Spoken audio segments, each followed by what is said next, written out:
Hello दोस्तों, मैं RP Singh. आज हम बात करेंगे बुद्धि के परीक्षण और बुद्धि के मापन पर।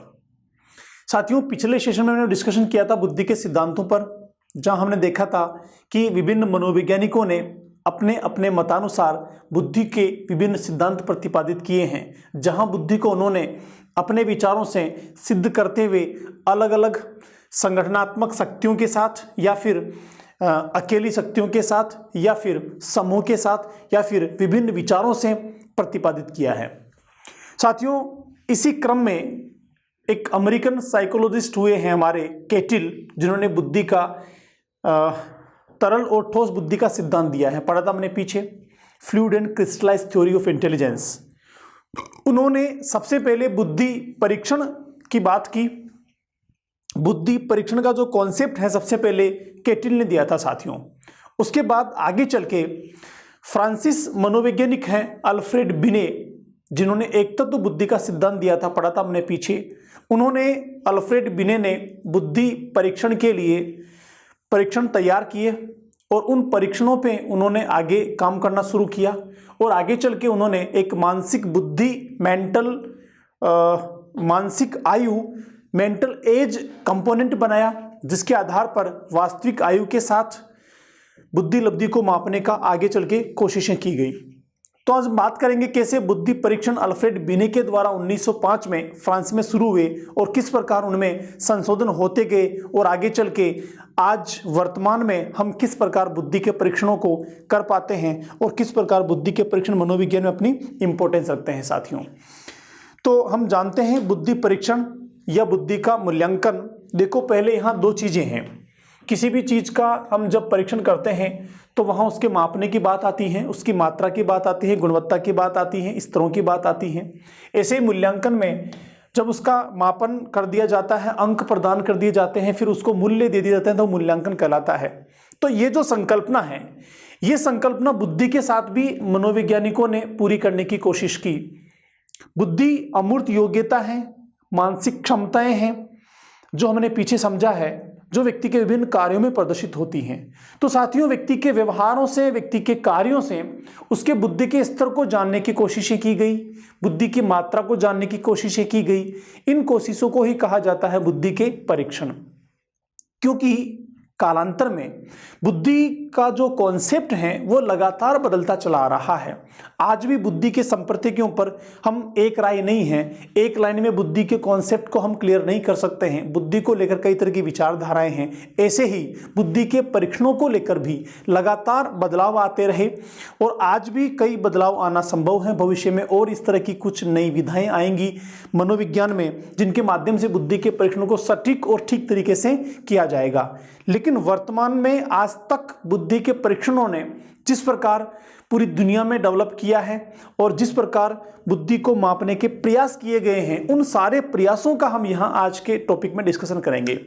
एक चीज और मैं आपको क्लियर कर देना चाहता हूं बुद्धि के साथ, कि बुद्धि के जो परीक्षण होते हैं वो परीक्षण पूरी तरह से व्यवहारिक जीवन में कारगर नहीं होते हैं। पूरी तरह से उन्हें हम सटीक भी नहीं कह सकते हैं, पूरी तरह से उनको प्रमाणिक भी नहीं कहा जा सकता है। क्यों नहीं कहा जा सकता है? क्योंकि बुद्धि को लेकर ही आज तक हम असहमत हैं कि बुद्धि का वास्तविक कॉन्सेप्ट क्या है। तो फिर किसी एक तरीके से हम इस बुद्धि का कैसे परीक्षण कर सकते हैं, पहली बात। दूसरी बात, बुद्धि परीक्षण के जो तरीके बनाए गए हैं, जो स्केल और पैमाने बनाए गए हैं, जो प्रक्रिया बनाई गई है, वो प्रक्रिया ही अपने आप में बुद्धि को मापने के लिए, बुद्धि के बारे में परीक्षण को लेकर जो संकल्पनाएं हैं उसके लिए पर्याप्त नहीं है।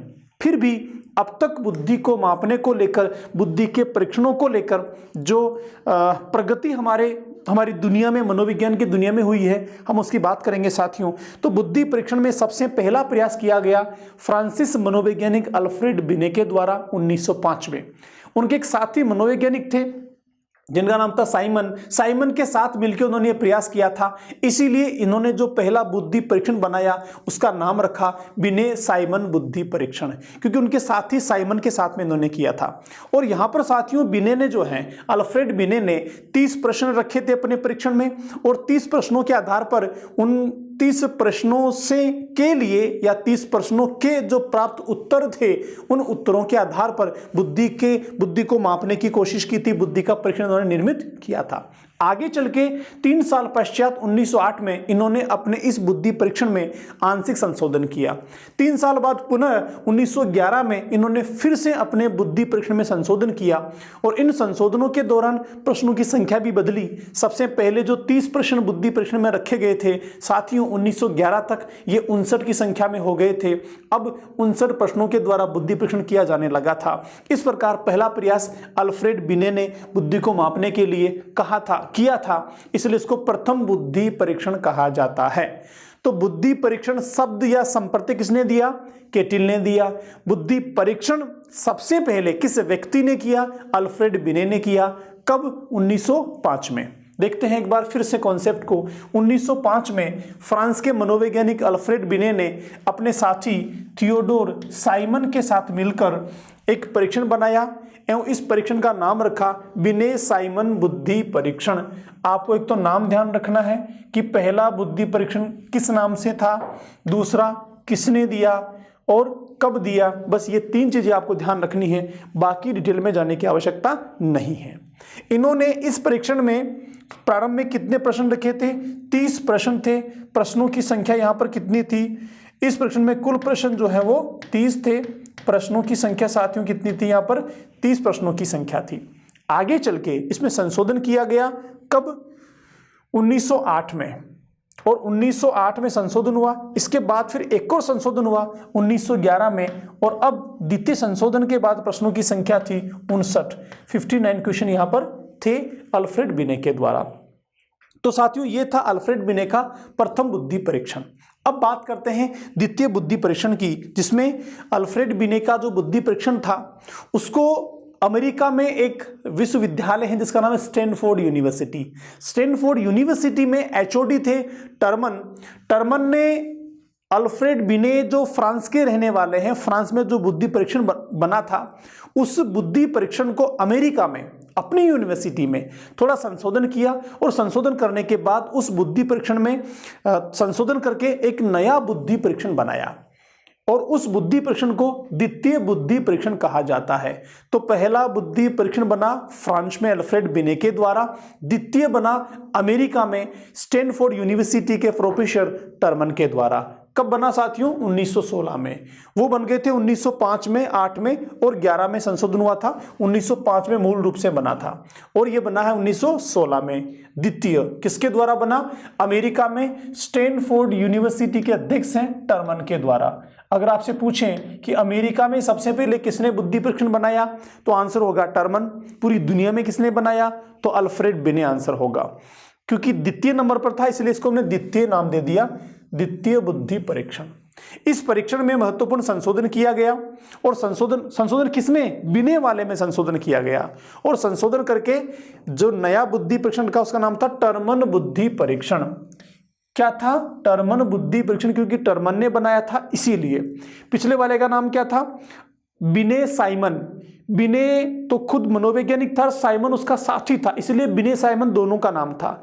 अभी टर्मन ने बना दिया इसलिए टर्मन नाम रख दिया, लेकिन इसको एक और नाम दिया गया। दूसरा नाम क्या था? स्टैनफोर्ड बिने परीक्षण। स्टैनफोर्ड तो यूनिवर्सिटी का नाम था जहां पर टर्मन पोस्टेड थे, इसलिए यूनिवर्सिटी का नाम डाल दिया। और बिने क्योंकि मूल रूप से बिने का ही परीक्षण था, उसी को संशोधन किया था, इसलिए स्टैनफोर्ड बिने बुद्धि परीक्षण। तो याद रहेगा पहले बुद्धि परीक्षण का नाम था साइमन बिने बुद्धि परीक्षण, दूसरे परीक्षण का नाम है टर्मन बुद्धि परीक्षण या फिर स्टैनफोर्ड बिने बुद्धि परीक्षण। ठीक है। अब यहां तक जो प्रश्नों की संख्या थी वो कितनी हो गई थी साथियों? यहां तक 90 हो गई थी। 1905 में 30 थी, 1911 में 59 हो गई थी फ्रांस में, और अमेरिका में टर्मन ने कितनी कर दी थी? 90 प्रश्न बना लिए थे बुद्धि परीक्षण के लिए। आगे चले, अब तीसरे बुद्धि परीक्षण की बात करते हैं। तो जो दूसरा बुद्धि परीक्षण टर्मन ने बनाया था, इसी में थोड़ा संशोधन करके अमेरिका के ही एक और मनोवैज्ञानिक जिनका नाम था मेरिल ने 1937 में तीसरा बुद्धि परीक्षण बनाया, जो दूसरे बुद्धि परीक्षण का संशोधन था और उसका नाम रखा मेरिल 1937 बुद्धि परीक्षण। देखते हैं 1937 में अमेरिका के मेरिल ने परीक्षण में संशोधन किया कौन सा? जो टर्मन का था। टर्मन ने किसमें किया? बिने में, बिने वाले ने किया। तो मूल रूप से बिने का ही परीक्षण चल रहा है। कब किया? 1937 में, इसलिए नाम क्या रख दिया? 1937 बिने परीक्षण। किया किसने था? मेरिल ने था, लेकिन नाम क्या रखा? बिने का रखा। इस समय प्रश्नों की संख्या कितनी थी साथियों? 238 प्रश्न अब तक आ चुके थे इस परीक्षण में। इसके बाद परीक्षण में और संशोधन हुआ और चतुर्थ बुद्धि परीक्षण बना। साथियों, चतुर्थ बुद्धि परीक्षण जो है वो बना 1960 में। कहां पर? अमेरिका में। शुरुआत केवल फ्रांस से हुई है, बाकी द्वितीय जो टर्मन का है अमेरिका में, 1937 में जो मेरिल का है वो भी अमेरिका में, और चौथा स्टैनफोर्ड यूनिवर्सिटी में। जब 1916 में शुरुआत की थी टर्मन ने, अब 1960 में, उसके 44 साल बाद, 44 ईयर्स आफ्टर, स्टैनफोर्ड यूनिवर्सिटी में कई मनोवैज्ञानिकों मिलकर बुद्धि परीक्षण बनाया और उसका नाम क्या रखा? स्टैनफोर्ड बिने क्रिया स्केल। यहां 2-3 चीजें आ गई हैं। एक तो यहां पर स्केल एक नया शब्द आ गया है। स्केल और बैटरी 2 शब्द अगर किसी परीक्षण में होते हैं तो ऐसे परीक्षण में क्या विशेषता होती है उसकी? ऐसे परीक्षण की विशेषता होती है कि उसमें एक तो परीक्षण होता है और उसके बाद उप परीक्षण भी होते हैं। मेन एक टेस्ट होता है, उसके बाद सब टेस्ट भी होते हैं। तो स्केल नया नाम जुड़ गया था 1960 में। स्टैनफोर्ड क्योंकि स्टैनफोर्ड यूनिवर्सिटी में हुआ था। बिने क्योंकि मूल रूप से बिने ने ही परीक्षण शुरू किए थे फ्रांस में, इसीलिए स्टैनफोर्ड बिने क्रिया स्केल इसका पूरा नाम रखा साथियों। अब ये जो टेस्ट था ये अब तक 1905 से लेके 1960 तक जितने टेस्ट थे उन सब में ऑथेंटिक था और पहले वालों की तुलना में ज्यादा ठीक था। इस परीक्षण में क्या रखा था? 2 साल से लेके 22 साल के व्यक्तियों के बुद्धि परीक्षण का इसमें प्रावधान था। 2 से 22 आपको याद रखना है। तो और ये कैसा था? व्यक्तिक था, एक एक व्यक्ति का, एक बच्चे का किया जाता था। शाब्दिक था, जहां पर कुछ पेपर बनाए जाते थे, उन पेपर्स को सोल्व करवाया जाता था और उनके प्रश्नों के जो आंसर होते थे उनके हिसाब से मानसिक आयु मापी जाती थी और मानसिक आयु के आधार पर इसका बुद्धि लब्धि मापा जाता था। आगे बात करेंगे, टर्मन ने बुद्धि लब्धि का इजाद किया था। अब देखो यहां पर ध्यान रखने वाली बात क्या है? ध्यान रखने वाली बात यह है कि किसी भी बुद्धि परीक्षण में अगर 2 शब्द हों, क्या? स्केल हो या फिर बैटरी हो, इन दोनों शब्दों का कहीं प्रयोग होता है तो वो उस जो टेस्ट है उसमें क्या होगा? एक तो मुख्य परीक्षण होगा और उसके अलावा अन्य उप परीक्षण होंगे। एक तो मुख्य परीक्षण और अन्य उप परीक्षण होंगे। अगर किसी परीक्षण के नाम में बैटरी या फिर स्केल शब्द आ जाए तो। ठीक, एक और चीज, ये बहुत इंपॉर्टेंट बिंदु है।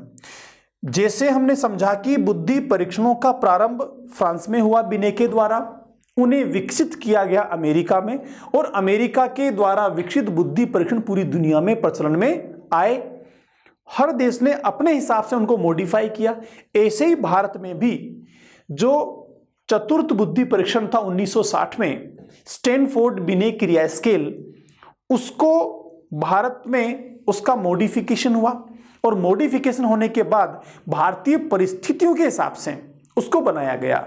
जैसे पीछे व्यक्तित्व पढ़ा था हमने, तो व्यक्तित्व को मापने की जो प्रक्षेपण विधियां थी, उन प्रक्षेपण विधियों का भी भारतीय अनुकूलन किया था यहाँ के वैज्ञानिकों ने। ऐसे ही राइस नाम के मनोवैज्ञानिक ने भारत में बुद्धि परीक्षण का भी भारतीय अनुकूलन किया या फिर यहां पर उसको बनाया या फिर उस बुद्धि परीक्षण को भारत के हिसाब से मॉडिफाई करके तैयार किया। अब देखो उसका नाम क्या था, कब था हुआ? यो 1920 में हुआ। 1922 में किसने तैयार किया? राइस ने तैयार किया। 22 से राइस आपको ध्यान रखना है। और इसका नाम क्या रखा? इसका नाम रखा हिंदुस्तानी बिने साइमन परीक्षण। क्या नाम रखा? हिंदुस्तानी बिने साइमन परीक्षण। और यह प्रथम भारतीय बुद्धि परीक्षण था। ठीक, अब देखो घटनाक्रम को जोड़ते हैं। 1905 में अल्फ्रेड बिने ने बनाया था, 8 में संशोधन हुआ, 11 में फिर से संशोधन हुआ। तो उसी दौरान जब अमेरिका में बुद्धि परीक्षण बन रहे थे, उसी दौरान यहां भी बुद्धि परीक्षण बन गया। 16 में बन गया था अमेरिका में, फिर 22 में हमारे यहां पर, मतलब मेरिल, टर्मन और मेरिल के बीच में हमारे यहां पर 1922 में बन गया था। तो 1922 में जब बना तो स्टैनफोर्ड बिने का 1922 में जब हमारे यहां पर बना तो जो प्रथम बुद्धि परीक्षण था बिने साइमन का, उसी की कॉपी भारत में की गई। मैं फिर रिपीट कर रहा हूं, प्रथम बुद्धि परीक्षण जो बिने साइमन का था 1908 5-11 वाला, उसकी कॉपी यहां पर की गई और उसके आधार पर यहां पर बनाया गया। तो क्योंकि बिने साइमन की ही कॉपी हुई थी, बिने साइमन को ही मॉडिफाई करके संशोधन करके भारत में बनाया गया था, लेकिन क्योंकि भारत के लिए था, भारत में था, भारतीय के द्वारा था, इसलिए भारत की जगह हिंदुस्तान सब जोड़ दिया गया। बाकी बिने वही हैं, साइमन वही हैं, परीक्षण वही हैं। तो प्रथम भारत में है तो हिंदुस्तानी बिने साइमन बुद्धि परीक्षण, प्रथम दुनिया में है तो हिंदुस्तानी हटा दो, सीधा क्या बच जाएगा, बिने साइमन बुद्धि परीक्षण। ठीक है सर, तो ये बुद्धि परीक्षण जो है इसकी एक हमने टाइमलाइन के हिसाब से इनको समझने की कोशिश की। एक बार मैं फिर रिवाइज करता हूं। पहला बुद्धि परीक्षण फ्रांस में बना बिने साइमन के द्वारा, द्वितीय जो है अमेरिका में बना 1916 में टर्मन के द्वारा, तृतीय जो है 1937 में मेरिल के द्वारा बना, मेरिल के द्वारा, और चौथा जो है स्टैनफोर्ड विश्वविद्यालय के मनोवैज्ञानिकों के द्वारा 1960 में तैयार किया गया।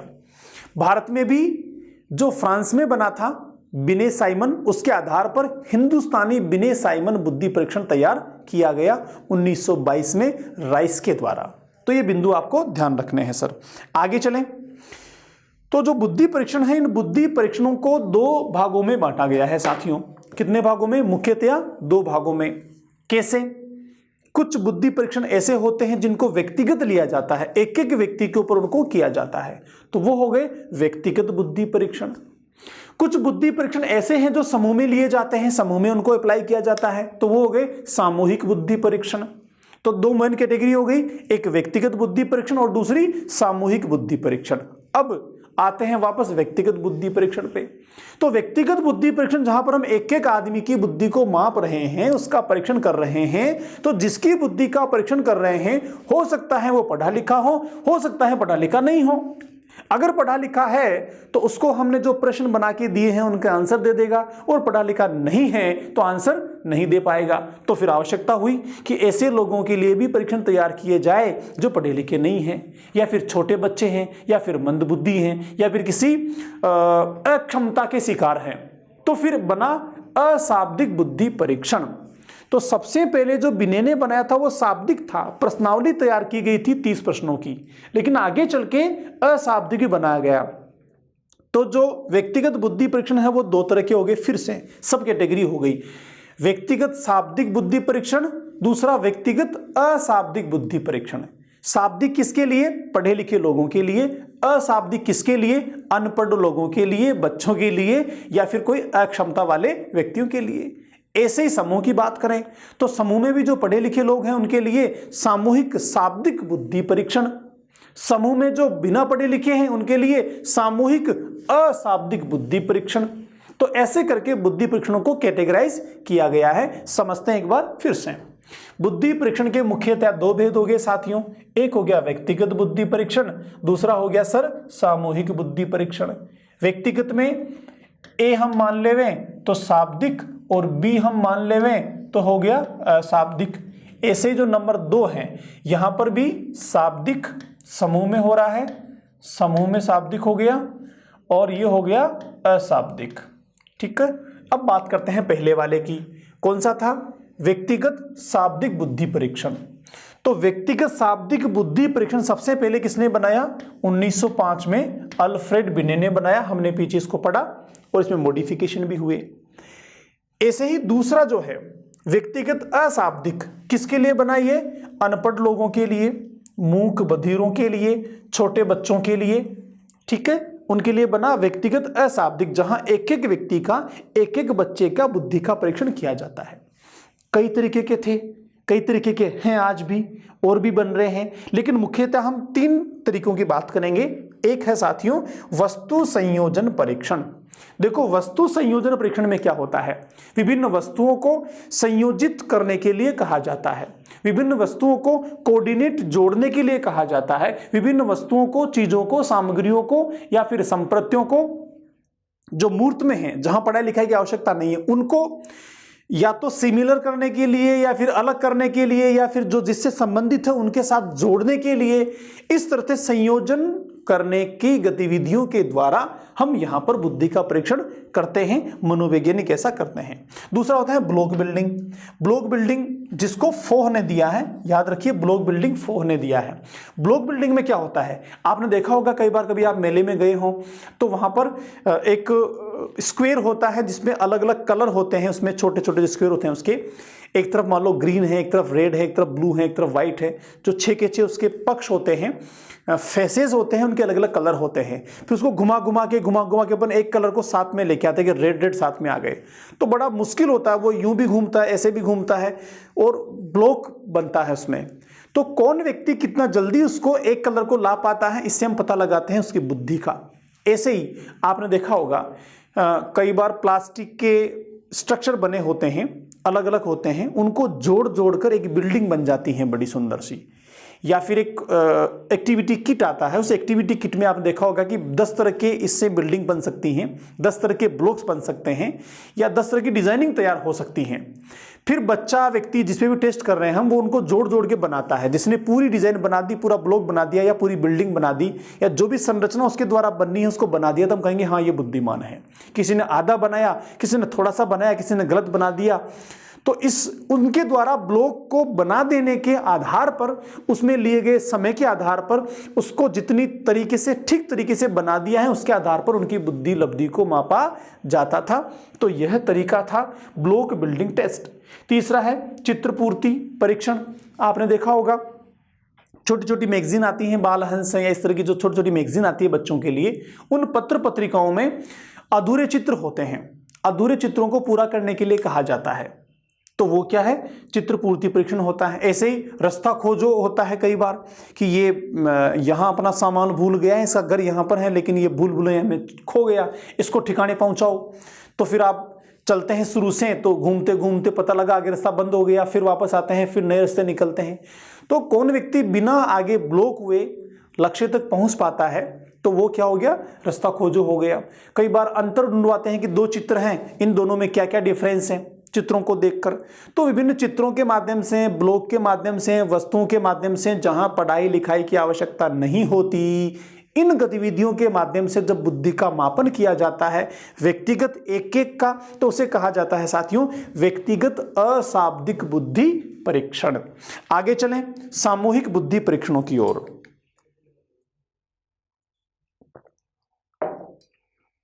साथियों सामूहिक बुद्धि परीक्षणों की कहानी के साथ एक हिस्ट्रिकल इवेंट जुड़ा हुआ है।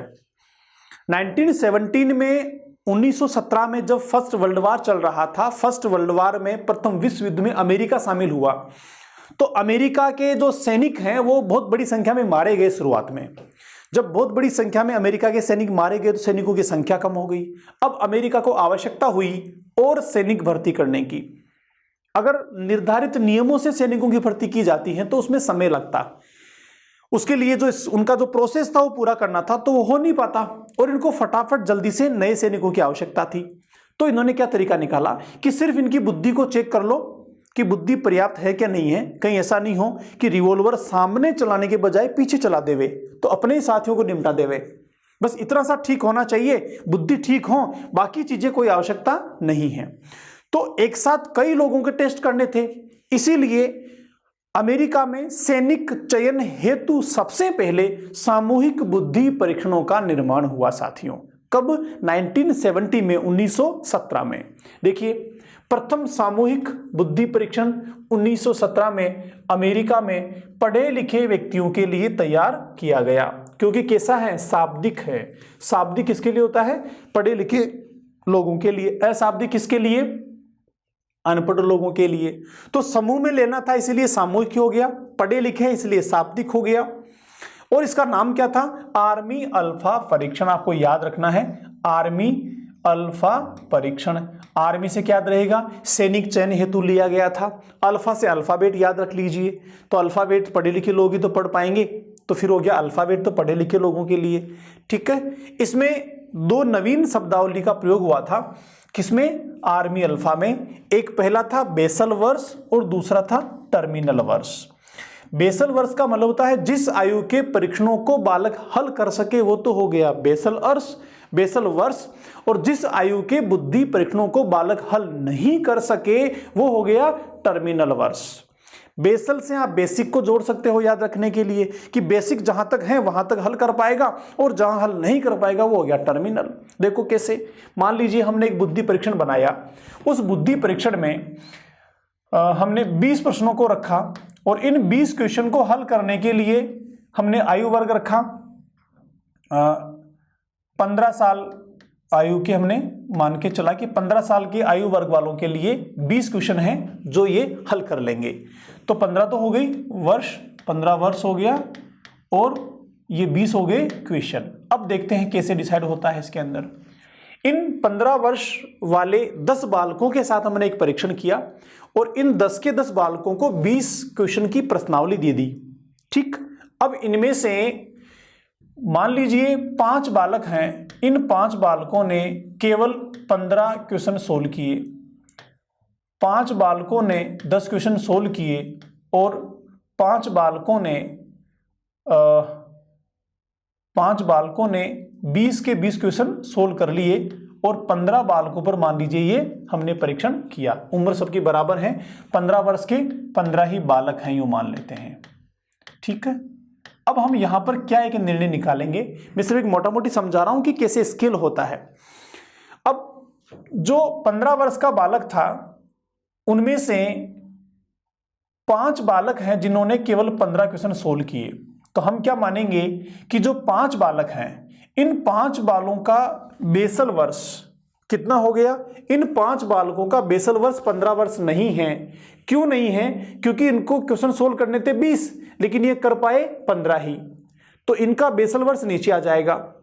हम अगले 5 बालकों की बात करें तो इन 5 बालकों ने केवल 10 क्वेश्चन सोल्व किए, तो 10 क्वेश्चन तक तो है इनका बेसल वर्ष और जो आगे के 10 क्वेश्चन बचे वो क्या हो गए इनके लिए, ये हो गया टर्मिनल वर्ष। ऐसे ही अगले जो 5 बालक हैं इन्होंने 20 के 20 क्वेश्चन सोल्व कर लिए, तो इनका बेसल वर्ष क्या हो गया, इनका बेसल वर्ष हो गया 20 क्वेश्चन के साथ जोड़ देंगे। इस प्रकार जहां तक के प्रश्न बालक सोल्व कर पाता है वहां तक हम कहते हैं बेसल वर्ष और जहां के सोल्व नहीं कर पाता है वो कहलाता है टर्मिनल वर्ष। जैसे हमने यहां पर एग्जाम्पल के माध्यम से समझने की कोशिश की। आगे चलते हैं। दूसरा जो परीक्षण है साथियों वो है सामूहिक अशाब्दिक। सामूहिक शाब्दिक तो ये हो गया और सामूहिक अशाब्दिक बहुत सिंपल सा है, जो समूह में किया जाएगा वो सामूहिक। अशाब्दिक जो अनपढ़ लोगों के लिए होगा, छोटे बच्चों के लिए होगा, मंदबुद्धि के लिए होगा या फिर किसी अक्षमता वाले के लिए होगा, हो जाएगा अशाब्दिक। अब समूह की आवश्यकता कहां पड़ी थी? अमेरिका में फर्स्ट वर्ल्ड वार के टाइम पे, वही कहानी इसके साथ में लागू होती है। तो अमेरिका में जब सैनिक चयन हेतु आर्मी अल्फा परीक्षण किया गया पढ़े लिखे लोगों के लिए, उसी दौरान अनपढ़ लोगों के लिए आर्मी बीटा परीक्षण किया गया। तो ये कैसा हो गया? सामूहिक अशाब्दिक। देखिए सामूहिक अशाब्दिक बुद्धि परीक्षण 1917 में ही किया गया। किन के लिए? अनपढ़ व्यक्तियों के लिए। क्यों किया? सैनिक चयन हेतु। कहां पर किया? अमेरिका में। नाम क्या हो गया भाई? आर्मी बीटा परीक्षण। याद रहेगा, अल्फा तो हो गया पढ़े लिखे लोगों के लिए, बीटा हो गया बिना पढ़े लिखे लोगों के लिए। यह प्रथम सामूहिक अशाब्दिक बुद्धि परीक्षण था जो अमेरिका में किया गया था।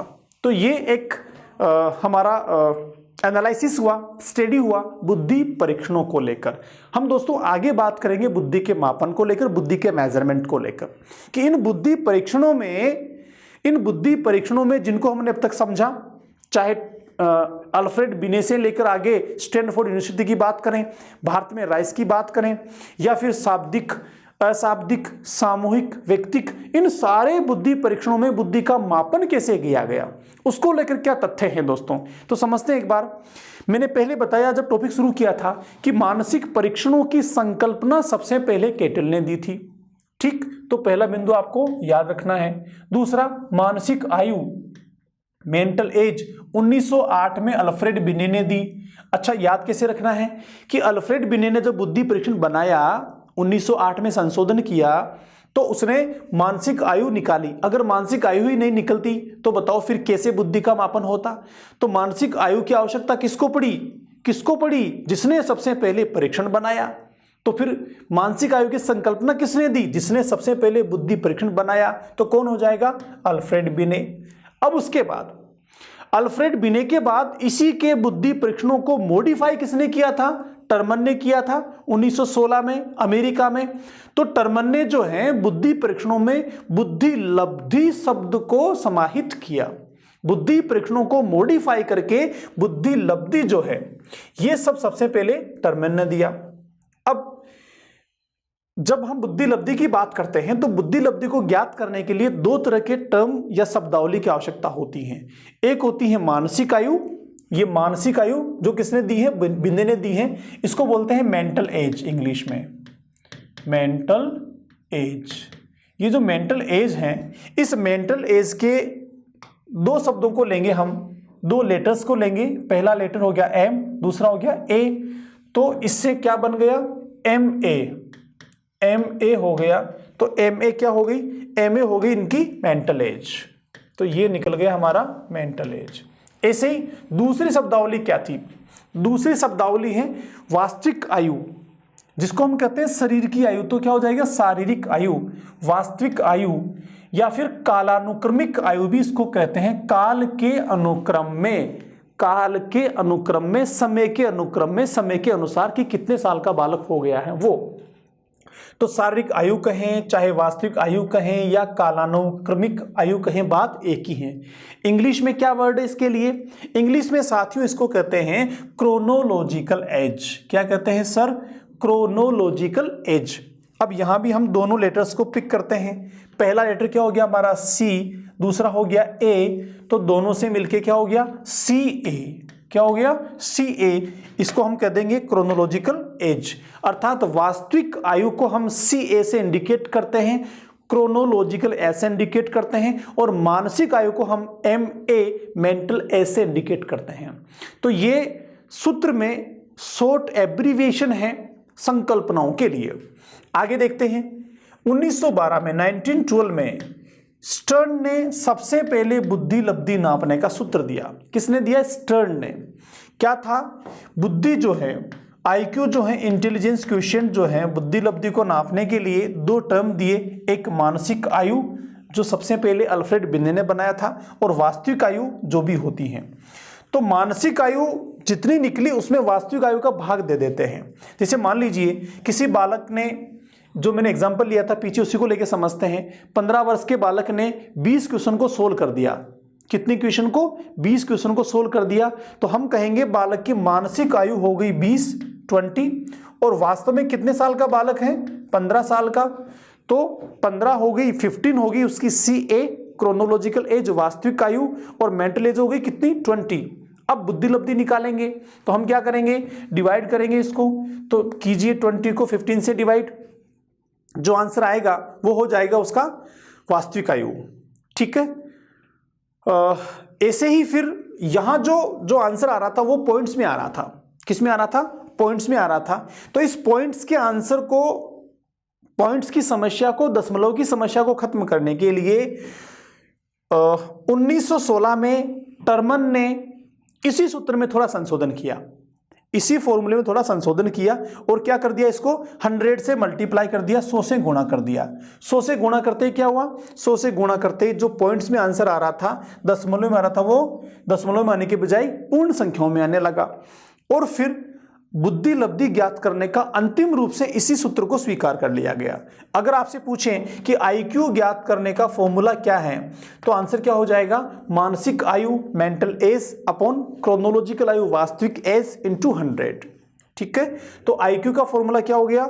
आईक्यू इक्वल टू हो गया M A upon C A into 100। ये वर्तमान सूत्र है, और यही अभी वर्तमान में बुद्धि लब्धि मापने का सूत्र है। प्रारंभिक पूछे सबसे पहले किसने बुद्धि लब्धि मापने का सूत्र दिया, तो आंसर होगा आपका स्टर्न। सबसे पहले शब्द ना लिखा हो, प्रारंभिक शब्द ना लिखा हो, केवल बुद्धि लब्धि के सूत्र की बात हो, तो हमारा आंसर होगा टर्मन। क्या होगा आंसर? टर्मन होगा। और सूत्र कौन सा होगा? ये वाला M A upon C into 100। अगर ये नहीं हो, प्रारंभिक की बात पूछें, तो केवल एम ए अपॉन सी ए हो जाएगा। तो साथियों ये है बुद्धि लब्धि ज्ञात करने का सूत्र। अब बुद्धि लब्धि से संबंधित कई सारे क्वेश्चन आपके एग्जाम में पूछे जाते हैं। कैसे पूछते हैं कि एक बालक की बुद्धि लब्धि जो है, एक बालक की मानसिक आयु 16 है, उसी बालक की वास्तविक आयु 10 वर्ष है, बुद्धि लब्धि कितनी हो जाएगी? तो 16/10 गुणा 100 तो कितनी हो जाएगी? 160 हो जाएगी। इस तरीके से बुद्धि लब्धि निकालते हैं। तो अगर बुद्धि लब्धि पूछते हैं तो बड़ा आसान है, लेकिन कई बार बुद्धि लब्धि के बजाय मानसिक आयु पूछ लेते हैं, कई बार वास्तविक आयु पूछ लेते हैं। तो आप गणित सूत्रों का इस्तेमाल करके निकाल लें। अगर मान लीजिए मानसिक आयु पूछता है, मेंटल एज पूछता है, तो MA कर दो, फिर उसने CA दिया होगा, 100 डाल देना है, IQ दिया होगा, तो IQ जो दिया है वो लिखो इक्वल टू MA/CA दिया होगा इंटू 100। जब आप कैलकुलेट करेंगे तो MA इक्वल टू उसकी मानसिक आयु निकल जाएगी। ऐसे वास्तविक आयु भी कई बार पूछ लेते हैं। बुद्धि लब्धि दी होगी, मानसिक आयु दी होगी और कालानुक्रमिक आयु या वास्तविक आयु पूछते हैं तो भी आप उसको निकाल सकते हैं। ये एक सूत्र है जिसके द्वारा बुद्धि लब्धि भी ज्ञात हो जाती है, मानसिक आयु भी ज्ञात हो जाती है और वास्तविक आयु भी ज्ञात हो जाती है। इस तरह के कई सारे क्वेश्चंस हम आगे मॉडल पेपर में सोल्व करेंगे, वहां पर आप सोल्व करके बुद्धि लब्धि को आसानी से ज्ञात कर सकते हैं। तो सर ये हुआ बुद्धि का मापन। अब आगे थोड़ा और हम बात करते हैं कि कई मनोवैज्ञानिकों ने बुद्धि मापन में बुद्धि लब्धि के सूत्र का प्रयोग करते हुए अपने अपने अनुसार बुद्धि लब्धि की टेबल्स बनाई, बुद्धि लब्धि की सारणियां बनाई। साथियों इसको लेके कई सारे मतभेद हैं, क्योंकि जब बुद्धि के सिद्धांतों को लेकर ही अलग अलग विचारधाराएं हैं तो निश्चित रूप से बुद्धि वर्गों को लेकर भी विचारधाराएं अलग अलग होगी। लेकिन टर्मन जो है, अमेरिकन मनोवैज्ञानिक टर्मन के द्वारा जो टेबल बनाई गई हैं वो थोड़ी ज्यादा मान्य है। तो हमने टर्मन के द्वारा बुद्धि लब्धि की सारणी जो है उसको यहां व्याख्या की है, उसको हम समझेंगे। जिस बुद्धि लब्धि सारणी की मैं बात कर रहा हूं ये टर्मन के द्वारा बनाई गई है, टर्मन के अनुसार ही ये सारा का सारा कैटेगराइजेशन है। कई मनोवैज्ञानिकों ने अपने अपने हिसाब से दिया है। तो ये जो बुद्धि लब्धि के आंकड़े हैं और ये बुद्धि वर्ग हैं, ये बिल्कुल हूबहू मेल करें ऐसा आवश्यक नहीं है। अगर मेरे एक्सप्लेनेशन से मेल करते हैं तो टर्मन के अनुसार होगा, और अन्य कोई हैं तो समझिए वो टर्मन के अनुसार नहीं, किसी अन्य मनोवैज्ञानिक के अनुसार उनको निर्धारित किया गया है। ठीक है सर। तो टर्मन जो ज्यादा मान्य है उसको लेकर हम यहां बात कर रहे हैं। टर्मन ने कहा कि जो बुद्धि लब्धि के आंकड़े हैं उसके आधार पर बुद्धि के वर्ग को निर्धारित किया जा सकता है। तो इन्होंने कहा सबसे पहला जो वर्ग रखा वो रखा 140 से अधिक, कि जिन बालकों की या व्यक्तियों की बुद्धि लब्धि 140 से अधिक निकलती है उन्हें हम कहेंगे प्रतिभाशाली, जीनियस उनको कहा जाएगा। क्या कहा जाएगा? जीनियस उनको इन्होंने कह दिया साहब। IQ निकालने का तरीका क्या है? पीछे मैंने बताया था आपको, MA/CA × 100।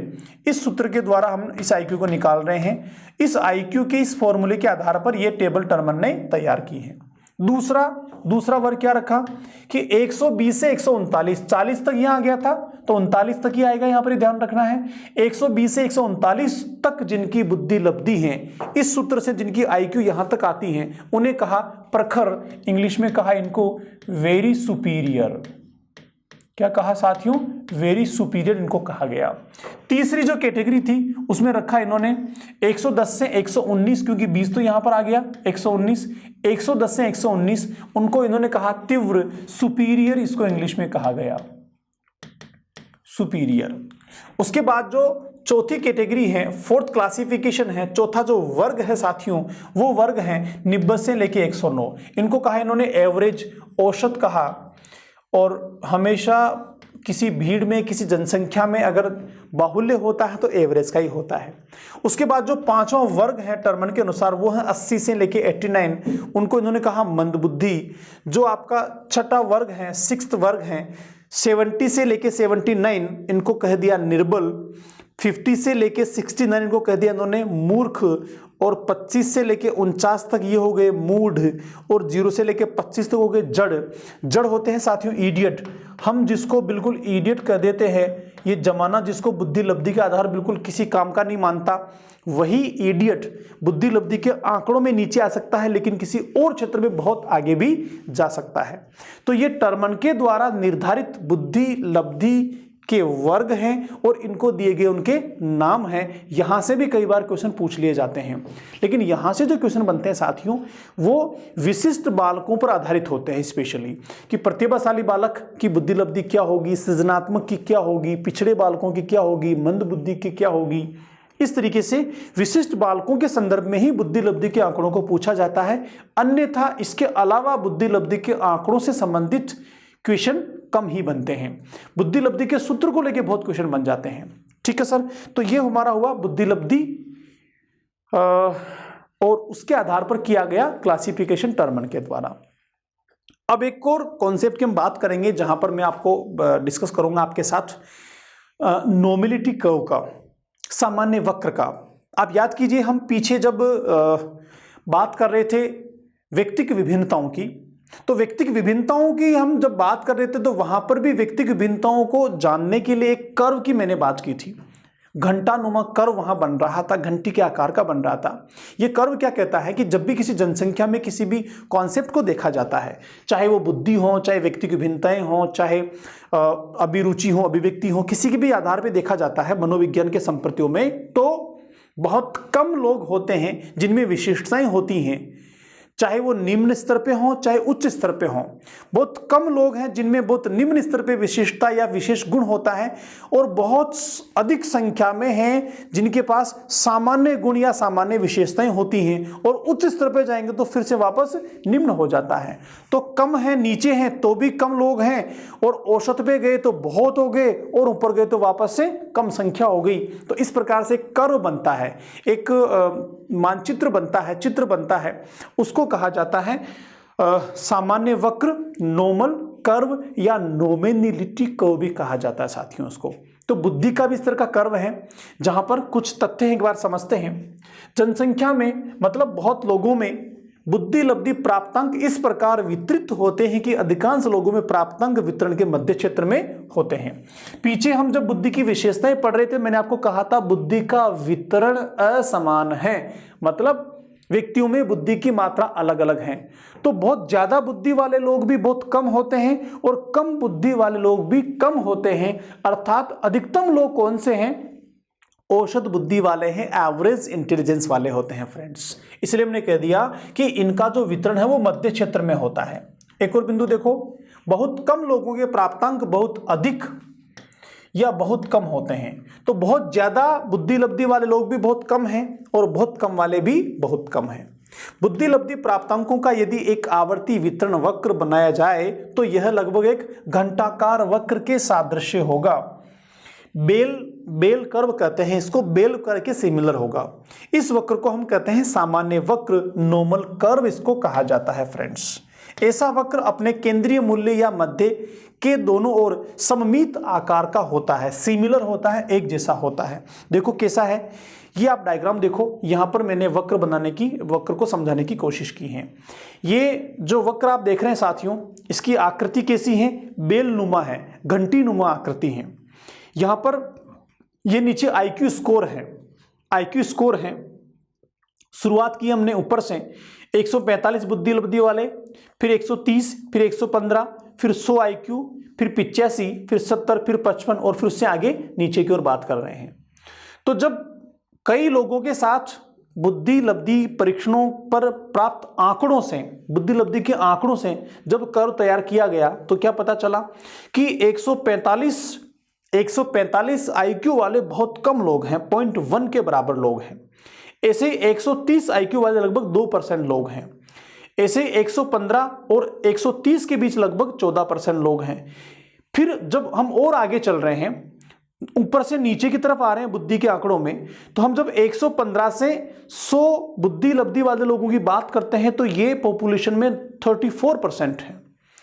ऐसे ही फिर 100 से लेके पीछे 85 तक, या 85 से लेके 100 की बात करें तो यहां भी 34% है। फिर 70 से लेके 85 की बात करें, यहां 14% है। और जो ही 70 से नीचे आते हैं फिर से वापस कम होने लगता है, और 55 से लेके 70 IQ वाले केवल 2% लोग हैं, और 55 से नीचे वाले वापस से 0.1% लोग हैं। किसी भी जनसंख्या में जब सांख्यिकीय आंकड़े बुद्धि लब्धि के आधार पर देखे गए, तुलना की गई, वक्र बनाया गया, तो ये सामान्य वक्र बनकर सामने आया।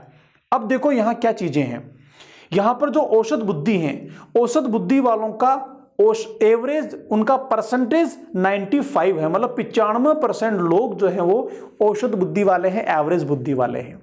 ठीक है, उसमें भी टेबल की बात करें तो 85 से लेके 115 बुद्धि लब्धि के बीच वाले 68% लोग, more than 50% have average intelligence in population. हम अगर बात करें 130 से लेके 70 के बीच वालों की तो ये 95% लोग हैं। तो साथियों इस प्रकार बुद्धि लब्धि के आंकड़ों के आधार पर जो कर्व तैयार होता है वो इस तरीके का होता है। इसको लेकर हम एक अनुमान लगा सकते हैं, इसको लेकर हम एक परिणाम तक पहुंच सकते हैं। किस परिणाम की ओर? कि दुनिया में या फिर पॉपुलेशन में या जहां बहुत संख्या में लोग हैं उनके बुद्धि के वितरण को देखा जाए तो बहुत उच्च बुद्धि लब्धि वाले बहुत थोड़े लोग हैं, बहुत कम बुद्धि वाले बहुत थोड़े लोग हैं, मैक्सिमम अधिकांश लोग जो हैं साथियों वो औसत बुद्धि वाले होते हैं। तो इस प्रकार हमने आज के सेशन में डिस्कशन किया बुद्धि के परीक्षणों के बारे में, बुद्धि के मापन के बारे में, बुद्धि के टेबल के बारे में और बुद्धि के एक वक्र के बारे में। साथियों बुद्धि को लेकर कुछ 2-3 चीजें और हैं जो मैं आपको लास्ट में कॉमनली शेयर करना चाहूंगा। एक चीज कि बुद्धि लब्धि के आधार पर हम बुद्धि को पूरी तरह आइडेंटिफाई नहीं कर सकते। भले ही हमने एक सूत्र दिया, भले एक टेबल हमने बताई, भले ही हमने वक्र के माध्यम से समझा भी सही, परीक्षण भी हैं, मापन भी हैं, किए भी जाते हैं और मॉडिफाई भी हो रहे हैं, पूरी दुनिया में आईक्यू टेस्ट होते हैं, लेकिन जो मेंटल एज होती है, मानसिक आयु जो निकाली जाती है ना, वो मानसिक आयु निकालना अपने आप में पर्याप्त या पूर्ण नहीं है। जब मानसिक आयु के आंकड़े ही अपने आप में पूर्ण नहीं है, पूरी तरह से वो मानक नहीं है, स्टैंडर्ड नहीं है, तो फिर आईक्यू भी स्टैंडर्ड नहीं आ सकती है। तो बुद्धि लब्धि के आधार पर हम किसी भी बालक को एक टेक दे देवें कि नहीं साहब ये इस बुद्धि लब्धि का है तो ये प्रतिभाशाली हो गया, ये इस बुद्धि लब्धि का है तो मंद बुद्धि हो गया, ये सामान्य व्यवहार में या कक्षों में कहीं भी सार्थक नहीं है। मैं फिर रिपीट कर रहा हूं, बुद्धि लब्धि के आधार पर बच्चों को टेक देना, उनका वर्गीकरण देना, उनको नाम दे देना सार्थक नहीं है, उचित नहीं है, ऐसा कक्षों में नहीं होना चाहिए। क्यों नहीं होना चाहिए?